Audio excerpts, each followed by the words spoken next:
Not feeling 100% today. Feeling a little off. You know what? That's pretty damn perfect. Felt a tweak in my lower back. Not so bad. We're gonna call it there for today.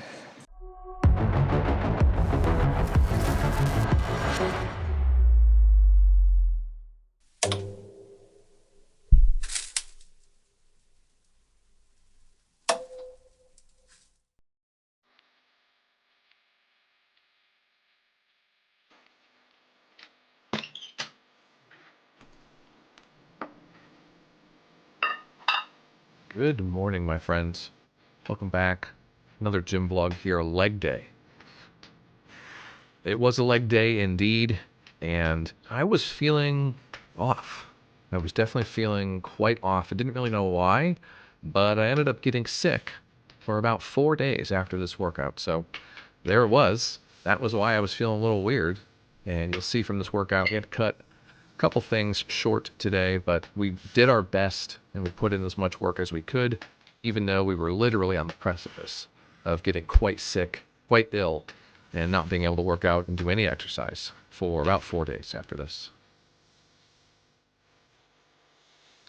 But we still got out there. We still did what we could. I wasn't feeling incapacitated when I started this workout. I was just feeling very odd when I woke up. It's hard to describe, but I think you know the feeling when something is coming on and hindsight is 20/20 and you realize that that feeling was ultimately the path leading you to sickness that you just cannot avoid, cannot control at that point in time.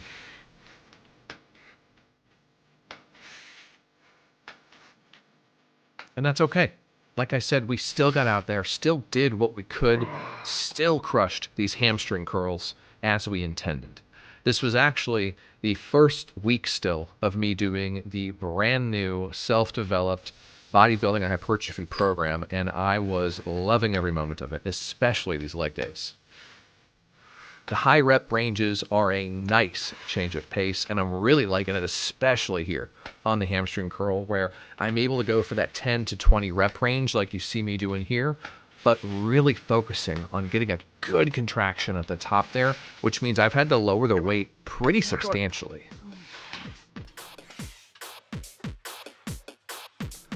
Now, we say substantially, really what we're talking about is like a 10, at most 20-pound difference. If we lower the reps, we can certainly do some more weight, but again, that's not what we're focused on here. We are focused on the hypertrophy for bodybuilding, growing that muscle mass as efficiently and effectively as possible.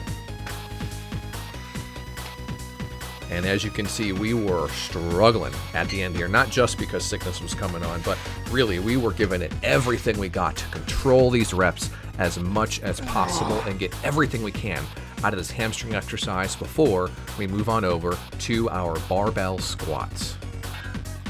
That's right, we are including some barbell back squats in this training plan, and I have been looking forward to getting back under that barbell and making sure that we get some good quality reps in for these squats. Now, as with any squat training program, regardless of whether you're doing strength, mobility, bodybuilding, whatever it might be, we've got to get in there and we've got to warm up. I always start my warm-ups with an empty barbell, really feel things out and see how we're feeling that day. If you've ever spoken to a mechanic or just interested in taking care of your car and wanting to learn more, you may have heard the advice to, at times, drive your car without the radio turned on, without any kind of music or podcasts turned on. Just drive it around and listen. This can really let you know if something's out of the ordinary with that car that perhaps you need to go get looked at, something you might not hear if that radio is on. Now, just like driving with that radio off, performing these squats at that lower weight and slowly increasing through our warm-ups up to our working weight can really let us hone in on what might be wrong with our body, if anything, or at the very least, what we might need to work on from a stretching and mobility standpoint just to make sure that we're fully and adequately warmed up for the squats that we're about to undertake.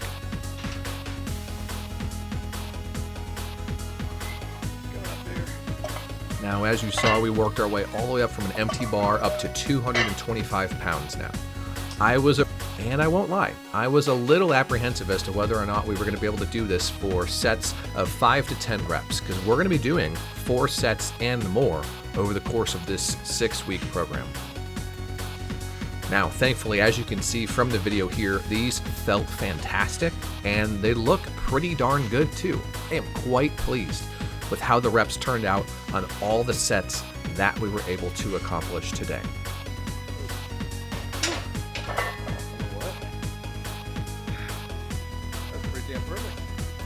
And thus, we threw on 50 more pounds. We're going up to 275, quite the jump, but those felt, like I said, pretty darn perfect.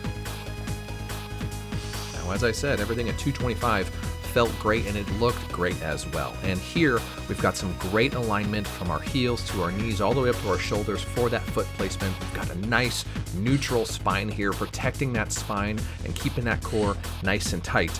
But everything wasn't all right, and I'm not talking about booping the dog on the head there. Felt a tweak in my lower back. Nothing bad.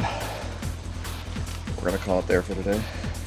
That's right, unfortunately, we felt a small tweak in our lower back, and I really didn't like the way that felt at all. Now, it was just a muscle tweak, nothing major happened, and I'm happy to report, we're recording this in the future, that really everything ended up working out just fine with these squats.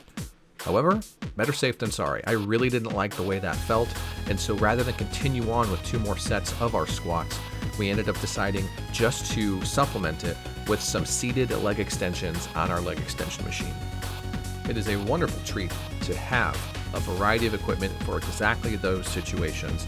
And much like I love my leg extension machine, I love this Squatmax as well, performing these calf raises here on the Squatmax. Now, unfortunately, my second camera wasn't cooperating. I did not get the footage of the leg extension, so you're gonna have to bear with me here and just witness these fantastic feeling calf raises on the Squatmax. Like I said though, wasn't feeling 100% and something wasn't clicking here. Couldn't figure out exactly what it was I wasn't liking, but I figure it out here in just a second with this Squatmax that's still new to me. Yeah. That's right, BJ. Had to readjust that belt, get it a little bit lower there so that we could actually get these calf raises done and use the Squatmax effectively. So I've got it clipped on the highest setting on that belt to make sure that I don't even have to use the safeties to place the weight on the Squatmax. What I'm doing is placing that weight stack on top of that metal foot plate, and I don't even have to worry about lifting all that weight off the ground in order to do these calf raises. That's one of the things I love about the Squatmax is that foot plate that'll allow you to use smaller plates and get a more narrow stance, or the wider 45s to take a wider stance with a traditional squat. In this manner though, I'm literally using it as an additional safety so that I don't have to use the safeties themselves to hold the weight at the top position, and I can just set it down on top of that pad and not have to worry about twisting those handles at all, and I can fully lean into them to support myself. Now here's that final set, and I've done this movement now a couple times on the Squatmax since filming this video, and what I've effectively done is turn this calf raise into a, if you've ever been able to use one of those machines, they're a little rarer, but it just takes all that weight, and rather than load it onto your shoulders, it puts it all onto your hips, just like the Squatmax is doing here. So what I'm able to do is bend forward even more and get as much support on those front safety rails and really just let my calves do all the work in loading that weight up. We did those leg extensions, and then of course we came over here to do some cable work as well for our hips to really wrap this workout up. It wasn't the best workout. It really wasn't, and I wasn't completely pleased with how it turned out, but we still put in as much work as possible given the circumstances that we really didn't understand at that point. By about midday, we were feeling really crappy, really cruddy, but I'm still glad that we got out here to do this workout, even if we still had to take, a little over half a week after this to fully recover and get back into the gym. Every day, we're going to be faced with challenges and we're going to be faced with choices, and we can choose to take the hard path or the easy path. And sometimes we might not know which one is better for us, because the hard path is not always the better path for us in the long run. We can only make do with the cards we've been dealt and what we know now in the present. So keep pushing forward, everybody. Keep actively seeking out those opportunities for you to do something great, for you to do something worthwhile, and for you to do something that future you is going to be so damn proud of. Thanks again for being here. I appreciate you showing up, and I'm looking forward to seeing you next time.